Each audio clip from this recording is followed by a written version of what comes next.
What's up, world? Let me get these things straight real quick. Alright, what's going on, world? It's me, Olivia Nicole here. Have you forgotten about me already? I hope not. But anyway, it's not about me. Um, so, I went to church yesterday.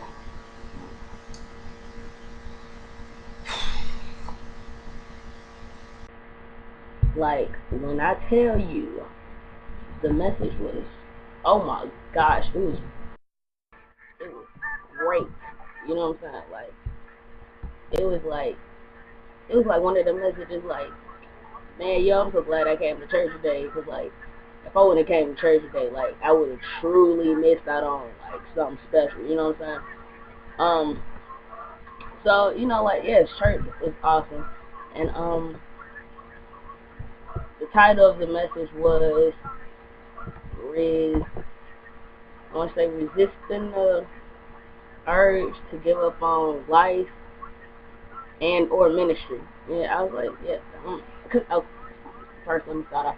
I go to Berean, I also live in Georgia. Berean is in Stone Mountain, Georgia, and we have two churches actually. We have one in Stone Mountain, Georgia, and then there's one in Gwinnett, or whatever.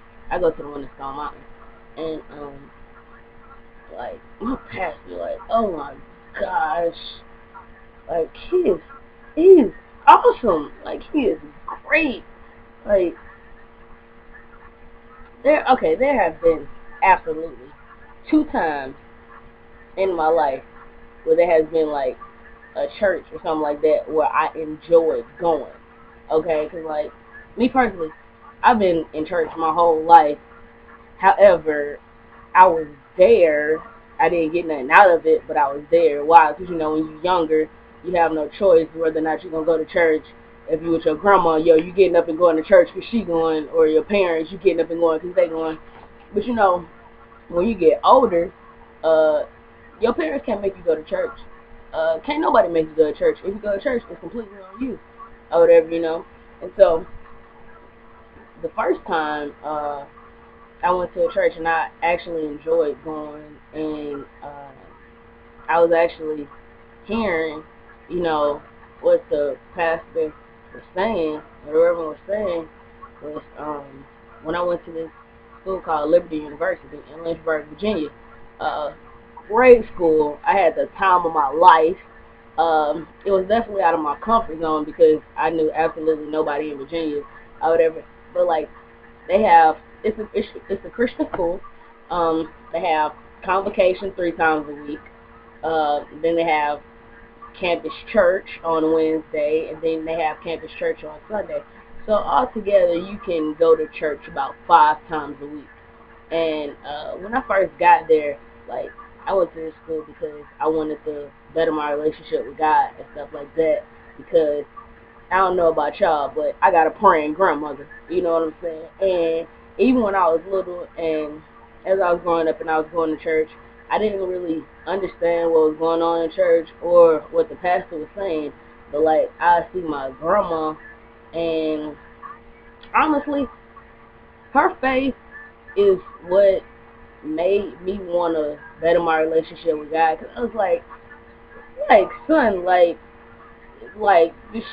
she got it, and I was like, I want it too. Like I was like, son, I want that. Like, yo, so and so like when I first got there, I was going through the motions, and I was going to convocation. It wasn't if you wanted to go, you had to go, because if you didn't go, you would get a rep. A rep is like a ticket at Liberty, because it's a fine or whatever. It depended on what you got the rep for. That's how much you have to pay and stuff like that. And so when I first got there, I had to go to convocation. They was making me go. So I didn't really want to go and stuff like that. So if convocation started at 10 o'clock, I'm going to get there at 10 o'clock right when it starts, and I might even be a couple minutes late, you know what I'm saying?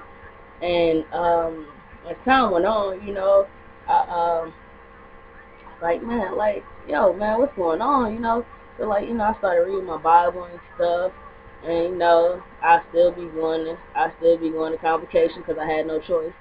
And, then we had a revival or something like that, and, I went to the revival and stuff, and it's like, you know, I don't fully understand it, but, it's like, I'm finally starting to hear and, hear what they saying, like, it's like for the first time I'm actually hearing it, like, it was like, really, dude, I've been in church all my life, why couldn't nobody else just say it like this, something like that.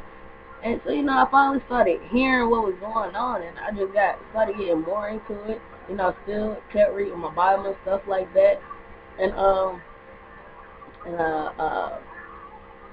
Wednesdays at Campus Church, it was this pastor named Clayton King, and he used to come preach for Campus Church and stuff. He was great. Oh my gosh, Clayton King is great. Pastor Johnny, I want to say his last name is Moore, but I might be lying. But Pastor Johnny, I'm like, oh gosh, they're just like so great. They passion, they enthusiasm. It's just like, it just draws you in. You know what I'm saying? And then like, I got saved. I got saved while I was going to Liberty, and I got baptized again. I was baptized when I was little, but I didn't really understand what was going on. You know what I'm saying? It just happened. I didn't really decide to do it. I'm guessing my mom decided, for me to get done or whatever. But I didn't understand what it was. All I know is this pastor put his hand over my face and dipped me in the water. I came up crying. I don't know what I thought. Maybe I thought he was trying to kill me. I'm not sure. But I got saved while I was at church. I got baptized, and like I was just like really enjoying and loving more about this God dude. Like, yo, who is he? Like, I was just like really enjoying it. I was just like thirsty for more. Like, yo, what else you got for me? Give me some more. You know what I'm saying? Like, man, by the time it was all over, if Campus Church started at 10 o'clock, I was there by 9:30. You know what I'm saying? Because it's just like, yo, I'm ready. I don't want to miss nothing. Whatever you got, come on, let's get it. You know what I'm saying? It's just like, I'm just wide open like a sponge. I'm just ready to soak up everything you got. Throw it at me. Let me know. I want all this. Whatever you know about him, tell me so I can know it too, And, it's just like, oh my God, going to that school, it touched my life drastically. I'll never forget it. If I can never go back to Liberty, it was definitely an experience I will never forget in life, because it truly changed my life. So yeah, that was the first time where I enjoyed going to church. And then when I came back home, I tried going to my old church. You know what I'm saying? I tried going to my old church, which was this church called not Stone, I'm tripping. It's called Mount Patmos Baptist Church or whatever. And so I was there, and and so like I understood what the pastor was saying and stuff like that, and I understood the message, but it was like, nah, this is not really for me. You know what I'm saying? So then I had heard about this church called Berean, and I was like, yo, man, I want to go check out that church and see what that's like. So I went one time, and I was like, yo, okay, it's cool, I like it. So, then I went again, and again, and again, and again, and I just like kept going, and it's just like the way Pastor Lee preached. It's just like, he preached the word, he preached from the Bible, do the scripts and all that stuff, but then like he'll read what's in the Bible, but then he'll also give you examples of like how you can apply it to your life, modern day terms. Because like a lot of the stuff that we got going on now in modern day terms, they didn't have it back there in the Bible days. So like if you just go stick straight to the Bible, it's kind of hard sometimes for people to understand that. So I really love the fact that Pastor Lee, he like he like give you modern day examples so you can apply it to your life and stuff like that. And it's just like, oh my God, he is such a blessing to the world. I kid you not. Whatever, he a blessing in my life. I tell you that much. If nobody else, he is truly a blessing in my life. And so like yesterday, like I said, the sermon was about resisting the urge to give up on life and or ministry, and it came from First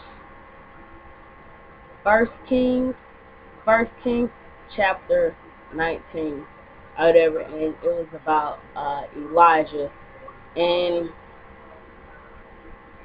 it was about Elijah, and I know he had killed a whole bunch of people, and then it got back to, I don't remember his name, but I know his wife's name was Jezebel, and her husband had gave her the news about how many people Elijah had killed, and she was feeling some type of way about that because Elijah showed up her husband. So then Jezebel, she had a message sent back to Elijah talking about, yo son, I'm going to have you killed by this time tomorrow, and blah, blah, blah.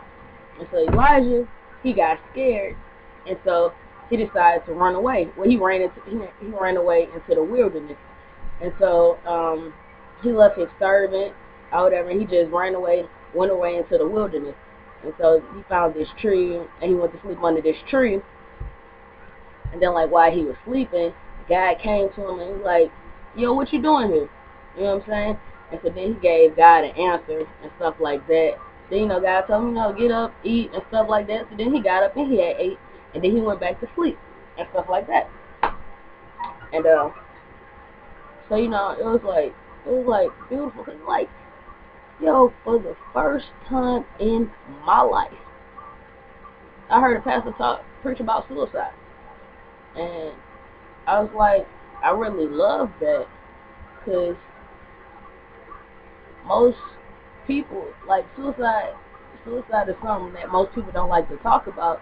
So I was like, son, if you know what's going on in the world, why would you act like it's not happening? If you know what's going on, isn't that more of a reason for you to talk about it? Like, it makes no sense to me. But it's like, I was happy that he talked about it. I was like, yes, finally, yes. And it was just like so beautiful. And then with the and God was talking to Elijah, and he was like, what are you doing here? And like how I said, Pastor Lee, he breaks it down, like he breaks it down, and he gives you modern day translation so you can apply it to your life. And so like my pastor Ben is like, he's a what's the word I'm looking for? I'll say a jokester because I can't think of another word right now. But he's a jokester, so he clown, he makes it fun, he makes it interesting and stuff like that. So he was like, in the Bible, when Elijah was sleeping under the tree, God came to him and he was like, what are you doing here? And then Pastor Lee was like, well, God asked him what he's doing there. He was probably somewhere where he shouldn't have been and stuff like that. Like I said, he relates to modern day terms. So he was like, yeah, God probably came in some people's bedroom last night and said, what are you doing here? You know what I'm saying? And then he was like, yeah, God met some of y'all at the club last night while you was banging that thing up in action. What are you doing here? And then God met somebody at the Shake Club while you was about to be a blessing to somebody that was blessing you. What are you doing here? So it was like, I really like that, because it's easier when somebody give you examples like that. It's easier for you to apply it to your life, because it's modern day terms, stuff that actually happens, stuff that you're actually doing, stuff like that. And it blew me away. Like, people need to know, like, it's okay to talk about this stuff because it happens. Like, talk about it, man. Like, because me personally, I know 2 people that committed suicide, and like, it makes me sad, because it's like before you did it, like, why can't you just talk to somebody? Like, talk to somebody first. Please, please, please, just like, talk to somebody. Like, whatever you are going through, please, before you ever think about killing yourself, please just talk to somebody. Please, just talk to somebody. You know, 'cause in middle school it was this guy named Rico. You know, no, I don't know the whole story or whatever stuff like that, but I know what was going on in school was yeah, I know his brother had got shot a couple weeks before, and his brother died, and then it was like he felt like his mom thought it was his fault or something like that, and so a couple weeks after his brother died, he hung himself. And you know, it's like, come on, come on, just talk to somebody first, please, I beg you, please, just talk to somebody, anybody, just call a hotline, talk to a therapist, whatever you gotta do. And some people think if you go to therapy or you talk to a therapist, you're crazy. No. If you know you need some help and you can't do it by yourself, if you don't talk to somebody, that's what makes you crazy. If you know you need help because you're going through some stuff and you can't deal with it by yourself, talking to somebody about it that can help you does not make you crazy. That does not make you crazy. If you need help, get some help. Because sometimes some stuff is just too hard to deal with by yourself, so you need some help dealing with it. It's okay to get help. It is okay to get help. And then that was in middle school. And I'm 21 now, so middle school was years ago, and it still makes me sad because it didn't have to happen. It really did.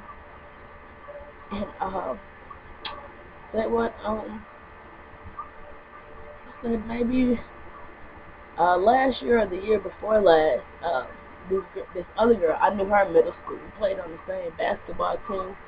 Her name was Beverly. And so I want to say about a year or two ago, it might even be 3 years ago. Time just go by so fast. She was in college. She went to Spelman, and she killed herself. I found out about that one. I was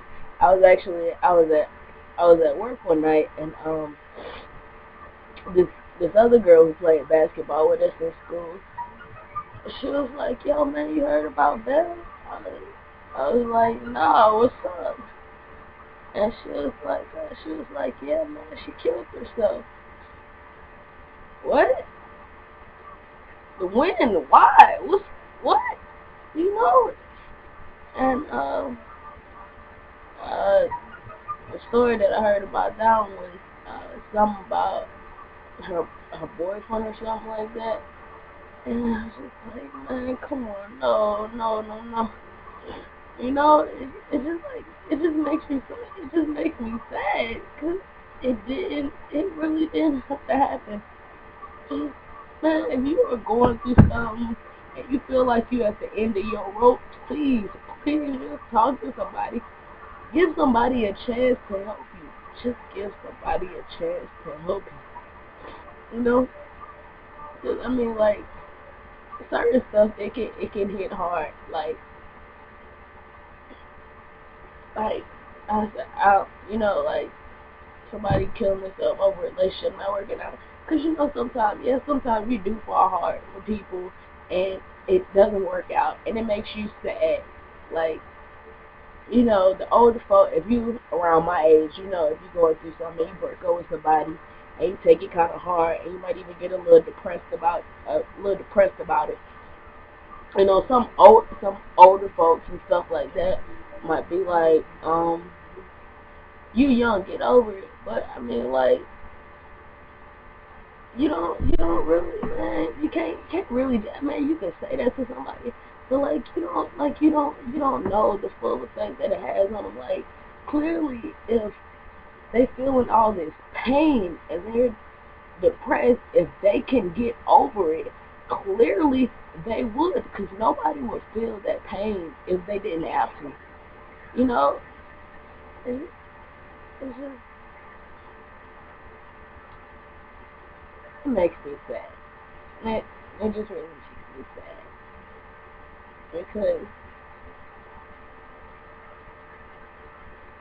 it like it just makes me sad because it doesn't have to happen.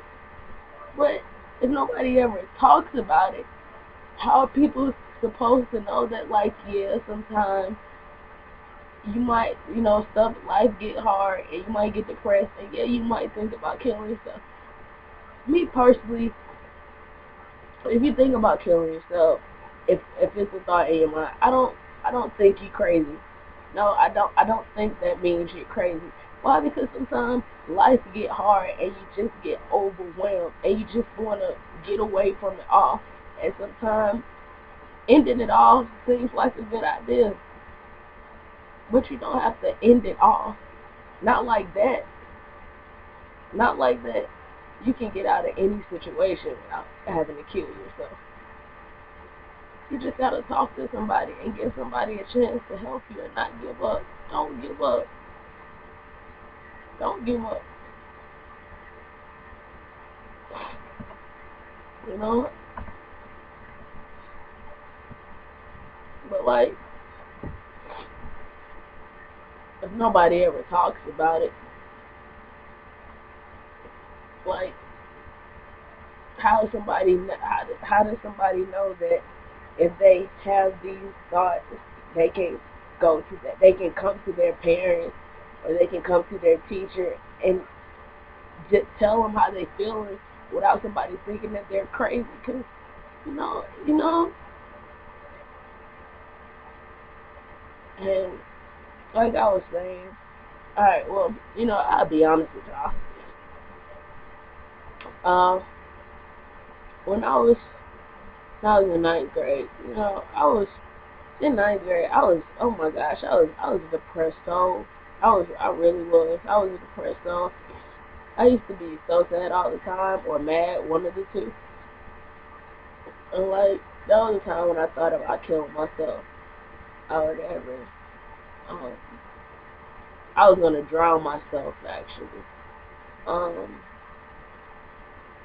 I had my head in the water and everything, but I got up and I was in a pool, and I got out the pool and I went and sat in the stairway and I just cried. I just cried and cried and cried, you know. Um, and one of my friends, came looking for me or whatever, and I told her what happened and stuff, and how I was feeling. So then she went to go try to find my ROTC instructor, but at the time my ROTC instructor wasn't around, so she went found one of the chaperones who was on the trip with us, and so she found the chaperone, and like, I had seen the lady before because she worked at my school in the office. So I had seen her before, but like, I didn't know her like that. I don't even think I knew her name before that trip or whatever. But she found her and she came sat with me in that stairwell, and I was a complete stranger to her. But when I tell you, she sat in that stairwell with me, and oh my gosh, we talked for probably about 2 hours. She talked to me as if she had been knowing me my whole life, like, you know, and like, talking to her, it helped me, and I got through it, and to this day, she is a mother figure to me, and I will always love her and cherish what she needs to be, because she didn't have to do it, but she did. And we sat in that stairwell and we talked and we cried. Oh my God, like, she's a blessing to my life too, cause if she wasn't there, like, it would have been way harder to get through without somebody to talk to, you know? But see, if I didn't ever talk to nobody about it, I wouldn't be sitting here making this video, because I probably would have killed myself, you know? And the main reason I was making this video is because I want to let you know that it's okay. It's okay. Just talk to somebody. Just talk to somebody. And God forbid that the first person you decide to talk to is a butthole. And they tell you all the wrong things. Please don't give up, and please find somebody else. Please don't give up. Please don't give up. Please don't give up.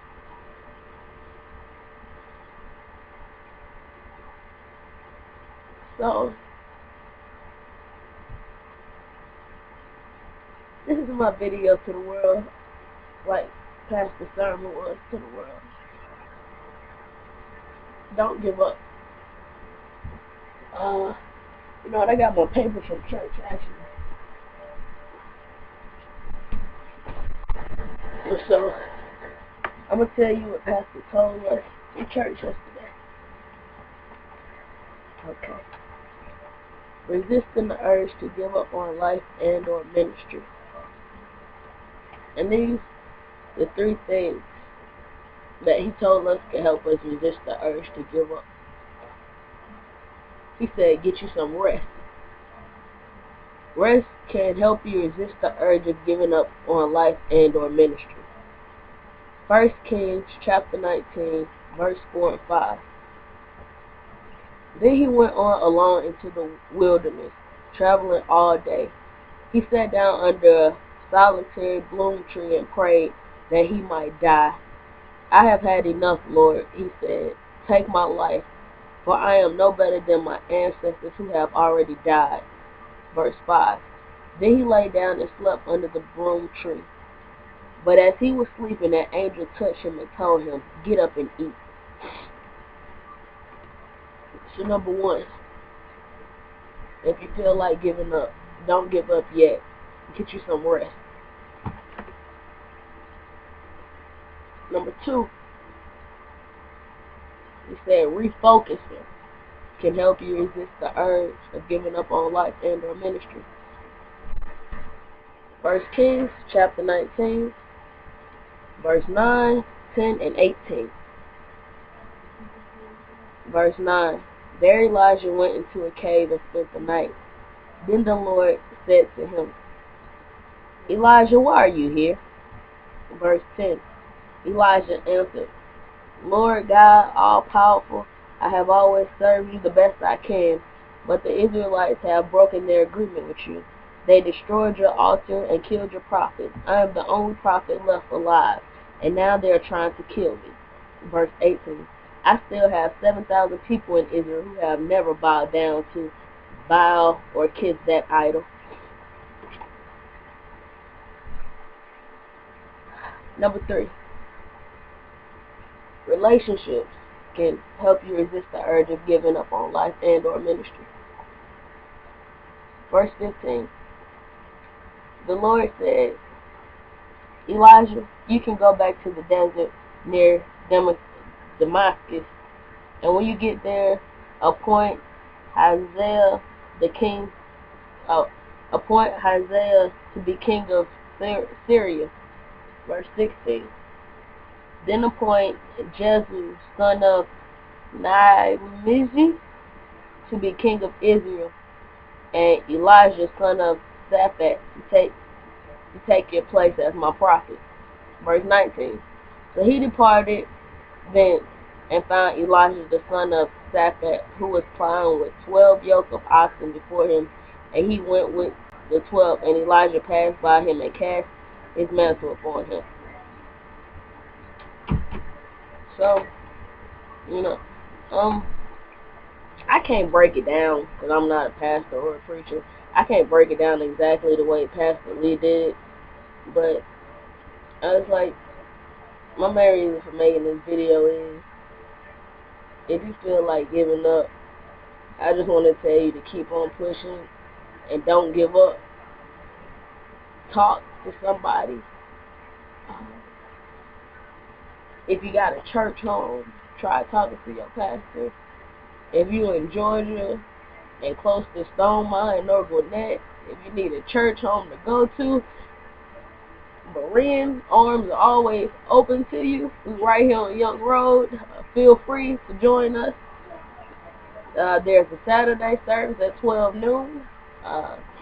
We have 3 services on Sunday.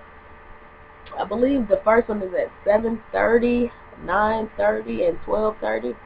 Or it might be 7 o'clock, 9:30, and 12:30. But yeah, if you need some help, it's okay. Just ask. Don't give up. Please don't give up.